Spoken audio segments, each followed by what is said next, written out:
Welcome to Roy story channel. उत्तर भारत के एक पुराने गांव की, जहां नीम और अशोक के पेड़ों के नीचे रात के तीसरे पहर हल्की सी हंसी सुनाई देती थी, जैसे किसी ने घुंघरू बहुत धीरे से हिला दिए हों। लोग फुसफुसा कर कहते थे कि वहां एक यक्षिणी रहती है, रूप और सुगंध की ओट में छिपी ऐसी शक्तिशाली सत्ता जिसकी मौजूदगी से हवा भी ठिठक जाती थी। अनय नाम का युवक शहर से नौकरी छूटने के बाद अपने गांव लौट रहा था। रात गहरी थी, कच्चे रास्तों पर ओस चमक रही थी और बागों की मिट्टी से रजनीगंधा सी खुशबू उठ रही थी। गांव के मोड़ पर एक टूटा फूटा किलानुमा खंडहर और उसके बगल में अशोक का पेड़ खड़ा था। बचपन से उस जगह का साया अनय के मन में अजीब सा डर भर देता था। उसी वक्त उसे हंसी सुनाई दी, न बहुत ऊंची न बहुत धीमी, बस इतनी कि कान से उतरकर दिल की धड़कन का सुर बदल दे। सफेद साड़ी पहने एक स्त्री पेड़ की जड़ के पास बैठी थी। उसके लंबे बाल जमीन छूते थे और मेहंदी और रात रानी की मिलीजुली खुशबू हवा में फैल रही थी। रास्ता भूल गए हो? उसने नर्म आवाज में पूछा, ऐसी नरमी जिसमें किसी अनजाने मंदिर की घंटी सी गूंज महसूस हो। खंडहर की देहरी पर सिंदूरी सी एक पतली रेखा थी, जैसे किसी ने पहले भी वहां किसी को रोक के रखा हो। स्त्री ने पानी की छोटी सी शीशी आगे बढ़ाई। घूंट लेते ही अनय को स्वाद कुछ कड़वा और कुछ मीठा लगा, जैसे स्वाद ही दिशा बदल रहा हो। थोड़ी देर छांव में बैठ जाओ, वो बोली। अनय ने देखा, दीवारों पर अंदर से नाखूनों से खुरचे निशान थे, जैसे किसी ने निकलने की बहुत कोशिश की हो। कहानी सुनोगे? उसने पूछा। और हवा अचानक भारी लगी।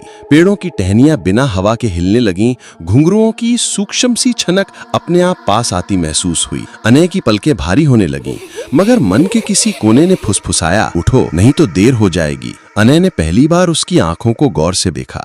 वे असामान्य रूप से गहरी थीं, जैसे किसी पुराने कुएं में झांक रहा हो। एक क्षण को लगा कि आंखों के किनारों से स्याही सा साया टपका और उसी क्षण उसकी मुस्कान की लाली कुछ अधिक लाल हो गई। उसने बाल कंधों पर फैलाए। जमीन पर घुंघरुओं की बहुत हल्की सी छनक सुनाई दी, जैसे आवाजें अदृश्य पैरों से बंधी हों। हवा का रुख बदला। खुशबू में हल्की सी मिर्च जैसी चुभन घुल गई। उसके दांत लंबे से लगे, ओंठों की लालिमा गाढ़ी हुई और जो बाल जमीन छूते थे वे जड़ों की तरह फिसलकर टेढ़े मेढ़े से हो गए। अनय के पैरों के नीचे जमीन नरम पड़ने लगी। एक पल को लगा जैसे वो किसी भुरभुरे गद्दे पर खड़ा है, पर गद्दा नहीं, कोई मायावी परत है जो कदमों को थाम लेती है। अनय उठ खड़ा हुआ और उल्टी दिशा में भागा। रास्ता सीधा था, पर हर पांव के साथ जंगली बेलें टखनों से लिपटती सी लगीं। वह जितना भागता हंसी उतनी पास आती, बिना कदमों की आहट, बिना पत्तों की खड़खड़ाहट के, बस एक ठंडी सांस की तरह गले के पीछे आकर टिक जाती। अनय को बचपन की बात याद आई। गांव की बूढ़ी अम्मा कभी कभी अशोक की जड़ में दीप रखकर कहती थीं, अशोक शोक हरता है, उसकी छांव में सच्चाई बोले। अनय दौड़ते दौड़ते अशोक के तने तक पहुंचा और दोनों हथेलियां जोड़कर बस इतना कहा, मुझे सच दिखाई दे। हंसी अचानक थम गई, जैसे किसी ने ताने हुए सितार का तार एकाएक पकड़ लिया हो। वह स्त्री अशोक की जड़ से जरा हटकर ठिठक गई। उसके चेहरे पर पल भर को ऐसा दुख आया जो किसी पुरानी बेइंसाफी का बोझ लिए हुए था। तुम क्या चाहती हो? अनय ने डर और साहस के बीच फंसी आवाज में पूछा। उसने धीमे से कहा, याद। फिर जैसे सुनाई पड़ा, कभी वो भी इसी गांव की थी। छल और अपमान के बाद जंगल किनारे उसकी अजीब मौत हुई और वहीं से उसकी रातें शुरू हो गईं। किसी एक व्यक्ति को मेरा सच मानकर कहने दो, वो बोली, फिर मैं इस रास्ते से हट जाऊंगी। अनय ने कांपते हुए सिर हिलाया। मैं कहूंगा। अशोक की पत्तियां ऊपर से सरसरा उठीं, जैसे किसी ने मंजूरी दी हो। अगले ही पल हवा हल्की हो गई, घुंघरुओं की छनक पीछे हटती गई और रात की महक फिर सामान्य होने लगी। सुबह होते ही अनय ने चौपाल पर सबके सामने रात का किस्सा कह दिया। वह नाम नहीं जानता था, बस इतना कि किसी की बेआवाज चीखें अब भी अशोक की जड़ों में फंसी थीं। गांव के बुजुर्गों ने उसी शाम अशोक की जड़ में दीप चलाए, सिंदूर की रेखा मिटाई और उस खंडहर की देरी पर नया चिन्ह बना दिया।